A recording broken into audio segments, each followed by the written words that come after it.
कि बहुत सारी बच्चियां जो हैं वो सिर्फ इसलिए बैठी हैं क्योंकि कोई दूसरी फैमिली आती है तो वो पहले तो बहुत अच्छा सब कुछ हो जाता है, उसके बाद जो ऐसा ऐसा इंटरेक्शन होता है तो उनकी डिमांड ये होती है कि हाँ नहीं हम ये नहीं चाहिए वो चाहिए, बस बच्ची को आपने जो देना है वो देते हैं, आपकी तरफ से गिफ्ट्स होंगे। तो ये जो एक इनडायरेक्ट वे है ना, इसको हम कैसे बदलें, उन लोगों को जो है वो क्या करें, क्योंकि अक्सर माँ बाप इतने मजबूर होते हैं कि बच्ची की उम्र बढ़ रही है, क्या करें, शादी करनी है, लाजमी करनी है, रिश्तेदारों को क्या कहेंगे, सोसाइटी को क्या कहेंगे, वो वहाँ के फलां जो हमारे रिश्तेदार वो क्या सोचेंगे, अभी तक बच्ची को बिठाया हुआ है। तो ये सारा ऐसा कल्चर है जो हम देख रहे हैं हमारे सामने हो रहा है, तो मजबूरन हमें एक ऐसी फैमिली को हाँ करना पड़ता है जो मुंह पे कह रही है कि मतलब आप दें, ये भी दे दें, वो भी दे दें, पर ये आपका गिफ्ट है, ये हमारा इसमें से कुछ नहीं है।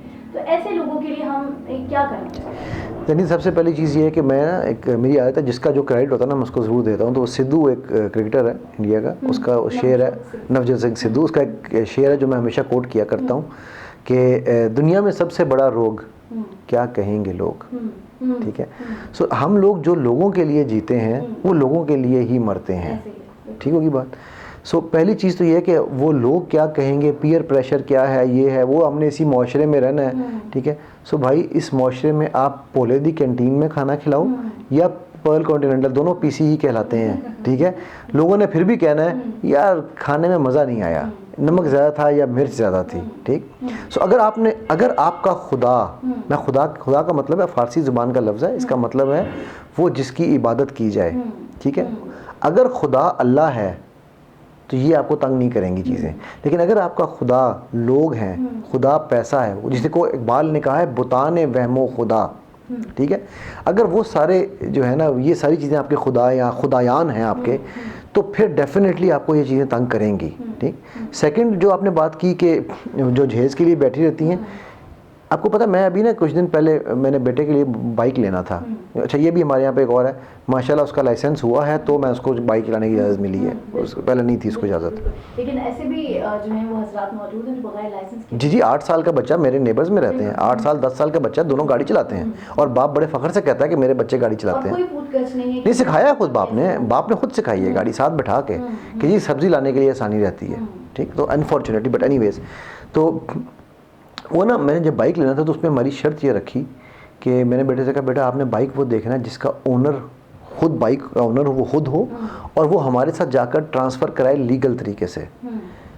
जितने भी इनवेरिएबली लोग मिले वो पागल हो गए, आप अपने नाम पे बाइक ट्रांसफ़र कराना, टैक्स पड़ जाएगा, ये पड़ जाएगा, ओहो ये तो जाएंगे किसी और से करा ले लें, और ये बाइक अच्छा फिर मेरे नाम पर ही है बाइक। ठीक, अच्छा करते करते करते करते हमें एक साहब मिले, मैं उनका प्रोफेशन नहीं बताता, उन्होंने कहा जी सब कुछ ठीक है, ये है वो है।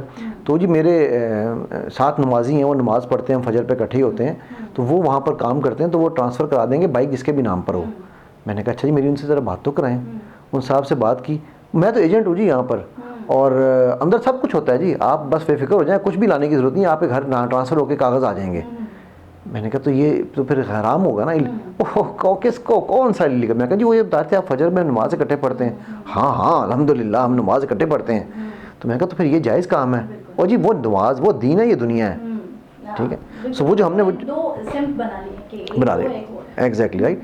सो इसी तरह हम रिश्वत इसलिए देते नहीं हैं क्योंकि हमें वो बाइक ढूंढने में 1 हफ़्ता लगा और फिर ट्रांसफ़र कराने के लिए हमें 3-3 घंटे जाके वहाँ पर बैठना पड़ा। ठीक है, सो इस हैसल से बचने के लिए लोग एजेंट को पैसे दे देते हैं, तो हम रिश्वत खुद मुंह से लगाते हैं। ठीक, इसी तरह हमने जहेज़ मुंह पे लगा दिया है। Now is the time we need to take a stand. नहीं देंगे यार, कर लो जो करना है, नहीं करनी ना करो, और जिससे होनी है ना वो हो जानी है। क्योंकि हमें आपने जहेज़ भी दे दिया, तो अभी मैं उस मज़ार के साथ सुनाता हूँ आपको। अभी एक दोस्त था, उनके गांव का ये किस्सा है। शादी हुई, मोटरसाइकिल मिलेगा, सब कुछ मिलेगा, एक चाइनीज़ मोटरसाइकिल दे दिया गया। इस बात पे रिश्ता तोड़ दिया है कि ये CD70 क्यों नहीं दिया, ये चाइनीज़ मेट्रो या पता नहीं कौन सा था वो क्यों दे दिया, ब्रांड्स भी उसमें शामिल हो गए ना, वो ब्रांड आ गए। तो इसकी तो कोई हद नहीं है ना, और जहाँ हद ना हो वहाँ पर फिर क्या होना चाहिए? आपको ना इस्लाम में हदूद का कॉन्सेप्ट है ना, तो हर चीज़ की हद है, कुछ अल्लाह की हदूद है। इसी तरह हमारे यहाँ पर तमा एक वाहिद चीज़ है जिसकी कोई हद नहीं है। लालच, हिर्स, तमा, ये वो वाहिद चीज़ है दुनिया में जिसकी कोई हद नहीं है। और उस हद को पार करने के चक्कर में मेरी बेटी बैठी रहेगी यार, इसीलिए फिर यहाँ वुमेन एम्पावरमेंट आती है। भाई बेटी अपना कमा के खिला रही है ना, बेटा छोड़ के चला जाएगा, मैं पहले बता रहा हूँ, बेटी नहीं छोड़ेगी। जिस बेटी को तुम बोझ समझ रहे हो वो तुम्हें नहीं पता कि वही प्राइड है तुम्हारा। मैंने बेटी अल्लाह से मांग के लिए, मेरी बीवी आज भी ये कहती है, मैंने पहले जब स्कैन कराया ना पहली बेटी का, तो वो डॉक्टर ने कहा, उस वक्त 6 मंथ स्कैन था, उसने कहा बेटा है। तो मेरा उस वक्त मैं उम्रे के लिए जा रहा था, तो मैं उम्रे पे जब गया तो मैंने वहाँ पर जाकर ना दुआ मांगी कि अल्लाह मुझे बेटी चाहिए। तो वापस आया तो बेटी थी। तो वो बेगम मुझे कहती है ये आपने वहाँ जाके चेंज करवाई है इसकी। ठीक। तो बेटी तो एक ऐसा, क्योंकि मेरी बड़ी सिंपल लॉजिक है, मेरे नबी सल्लल्लाहु अलैहि वसल्लम की हदीस है। देख लें तो बेटे की साथ है, बेटी नहीं जी, मैं तो कहता हूँ वो भी छोड़ दें आप, मेरी बड़ी सिंपल सी लॉजिक है। मेरे नबी सल्लल्लाहु अलैहि वसल्लम ने फरमाया कि जिसकी 2 बेटियां होंगी ना वो जन्नत में जाएगा ही जाएगा, जिसकी एक होगी वो भी चला जाएगा। ठीक है, तो भाई मेरी अल्हम्दुलिल्लाह 2 हैं, मेरी तो जन्नत पक्की है।